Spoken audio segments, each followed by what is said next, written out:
Selamat siang teman-teman di Indonesia. Saya Daniele Zappatore. Saya berasal dari Itali. Di sini untuk belajar musik calung. Mantap.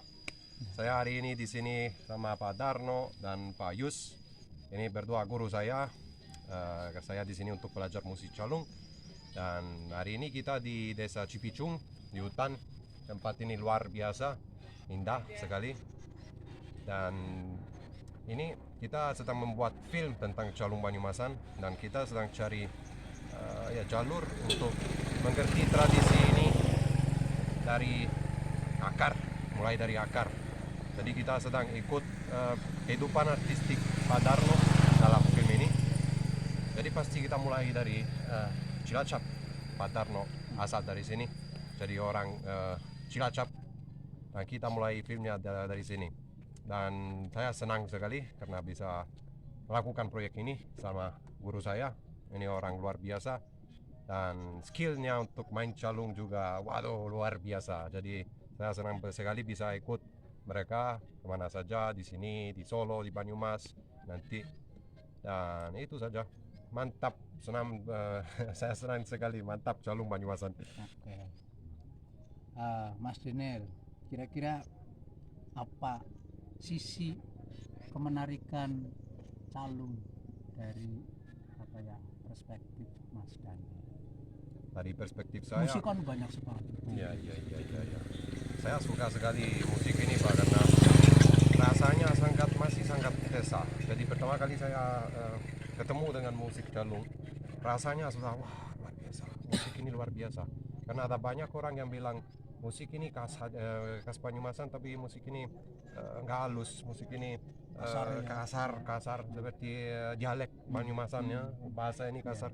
Itu tidak benar. Seperti Pak Darno bilang dulu, budaya ini tidak budaya kasar, budaya ini budaya unik. Jadi saya cinta budaya ini dari pertama kali saya mendengar musik calung khususnya di Banyumas mungkin ya, pertama kali di Banyumas di Sanggar Manarsi, Desa Pegalongan. Ya. Nah, benar. Jadi dari waktu itu tahun 2018 saya lanjut belajar musik calung, cari cara untuk datang ke sini belajar musik calung, dan setiap hari saya pikir tentang musik calung dan ayo belajar musik ini karena musik ini luar biasa. Luar biasa itu mungkin susah untuk diceritakan hanya sesaat ya. Benar. Cerita tentang rasa selalu susah ya. Dan bahasa Indonesia saya belum sempurna, maaf untuk itu.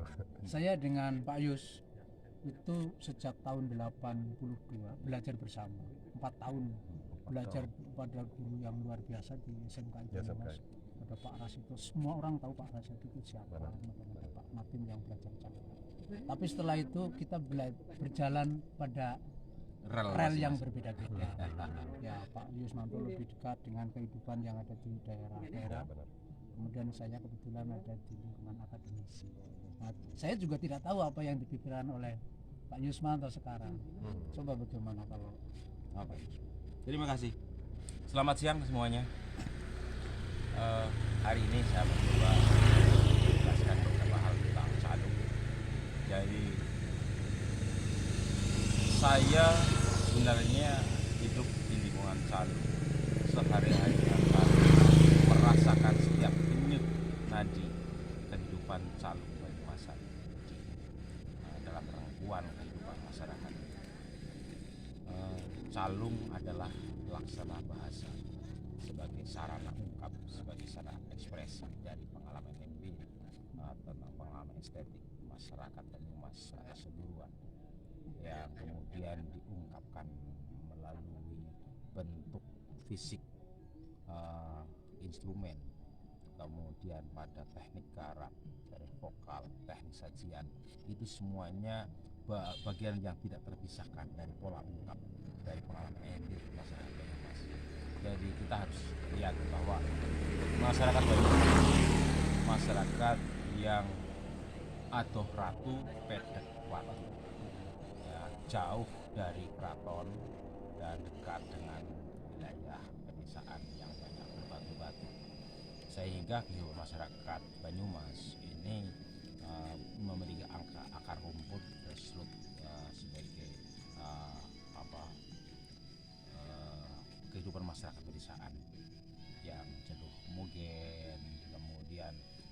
dalam kekerabatan yang sangat dekat. Dari ujung sana sampai ujung sana itu menjadi saudara, saling mengenal, akan saling menyapa. Itu muncul juga hadir pada sajian musik calung, di mana setiap alat musik ini merangkai nada, dan nada ini saling terkait. Ketika satu tidak ada, bukan berarti ini selesai. Satu instrumen tidak ada, ini akan jalan terus. Dan satu lagi instrumen tidak ada, akan jalan terus. Kita melihat bahwa pertunjukan calung pada masa lalu, tahun 1965 atau sebelumnya, itu hanya terdiri dari kendang, calung barung, calung menerus, yang sekarang disebut gambang barung, gambang menerus. Pada masa lalu disebut calung barung dan calung menerus. Hanya dua alat melodis dan satu kendang. Kemudian ditambah vokal sindenan, senggak begitu. Itu cukup menjadi sebuah aransemen musik yang lengkap. Tapi kemudian tahun 70-an kemudian dimasukkan lagi unsur alat yang lain, ada dendem, ada kenong, ada gong, kemudian gambang bisa menjadi lebih dari 2, bisa 3 atau 4. Itu sesuatu yang sangat dekat dengan alam dan kehidupan masyarakat Banyumas. Jadi masyarakat Banyumas ketika harus sendirian pun pasti bisa hidup dari lingkungan. Makanan tersedia melimpah di kebun, bisa makan padi, bisa ketela pohon, daun-daunan, semuanya akan didapat makanan menjadi obat-obatan, sehingga hidup akan terus berlanjut dengan sehat.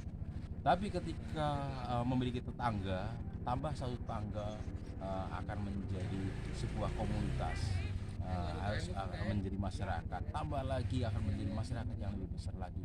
Itu begitu terus, dan itu tercermin pada sajian calung Banyumasan.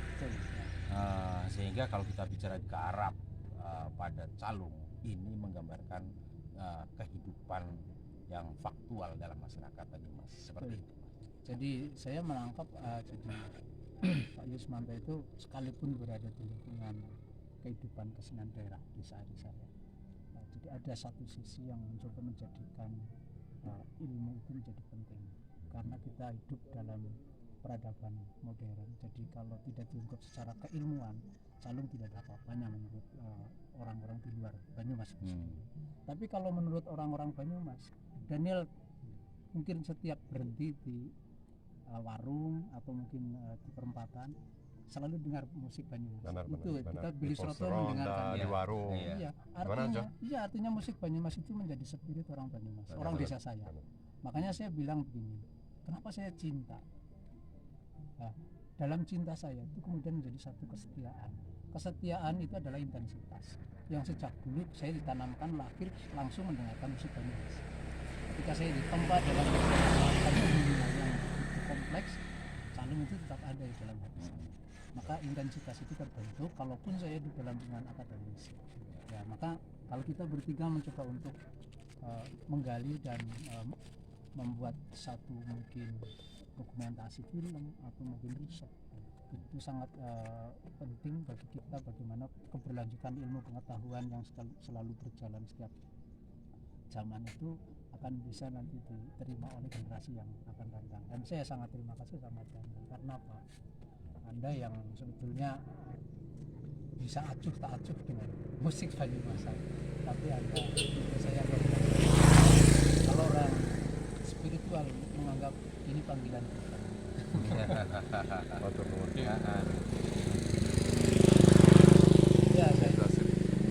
Oke, terima kasih.